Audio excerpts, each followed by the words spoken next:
Hello guys, Sachin తన్వార్కి ఉన్నటువంటి injury concerns కారణంగా Patna Pirates Pro Kabaddi season 11 ఆక్షన్లోకి సచిన్ తన్వార్ని విడిచిపెట్టేటువంటి అవకాశం ఉంటుంది. సో ఈ నేపథ్యంలో సచిన్ తన్వార్ని తెలుగు టైటన్స్ టార్గెట్ చేసి ఎలా ఉంటుంది, వచ్చేటువంటి లాభాలేంటి, వచ్చేటువంటి నష్టాలేంటి అనేది ఈ వీడియోలో మనం డిస్కస్ చేసుకునే ప్రయత్నం చేద్దాం. సో ఈ వీడియో చాలా ఇంట్రెస్టింగ్గా ఉండబోతుంది.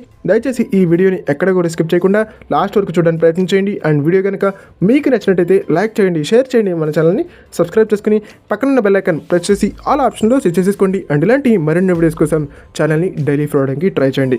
ఇంకా టాపిక్లోకి వచ్చేసినట్టయితే ప్రో కబడ్డీ సీజన్ 11 కోసం పాట్నా పైరేట్స్ ఖచ్చితంగా సచిన్ తన్వార్ని రిలీజ్ చేస్తుంది. సో ఈ నేపథ్యంలో తెలుగు టైటన్స్ అతన్ని టార్గెట్ చేయకపోవడమే బెటర్.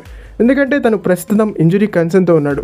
గతంలో మనం ఇంజురీ కన్సర్న్తో ఉన్నటువంటి రైడర్స్ పైన భారీ ఇన్వెస్ట్మెంట్లు పెట్టి నష్టపోయాం.